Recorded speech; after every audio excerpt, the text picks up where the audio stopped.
தமிழ் படித்தால் பிச்சை எடுக்க கூட லாய்க்கில்லை என்று சொன்னவர் வாழ்நாள் முழுக்க தமிழிலே பேசி பிச்சை எடுத்தார். திட்டமிட்டு அளித்தான். நம் அருகிலே இருந்தால் தமிழில் பெயர் வைப்பது பழமை என்றார். தமிழில் பேசுவது, எழுதுவது, படிப்பதெல்லாம் 10ஆம் வசலித்தனம். தமிழில் படித்தால் வேலை கிடைக்குமா, சோறு கிடைக்குமா? சொன்னவர் யார்? தமிழ் படித்தால் பிச்சை கூட எடுக்க லாய்க்கப்படாது, பிச்சை கூட எடுக்க முடியாது என்று சொன்னவர் ஐயா ஈவே ராமசாமி அவர்கள்.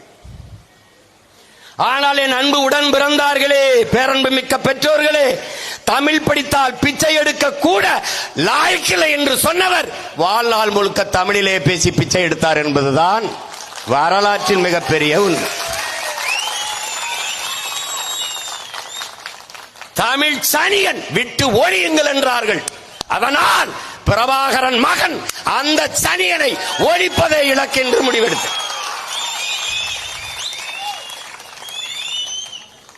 இவர்கள்தான் தொடங்கினார்கள். என் உயிருக்குயிரானவர்களே, தமிழ் காட்டுமிராண்டி மொழி என்றார்கள், தமிழ் முட்டாள்களின் பாஷை என்றார்கள், சொன்னவனை தமிழர் தலைவர் என்றார்கள். இப்படி ஒரு இன உணர்வும் மான உணர்வும் கெட்ட ஒரு இனம் உலக வரலாற்றில் உண்டா என்பதை நீ உனக்கு நீயே கேட்டுப்பார்.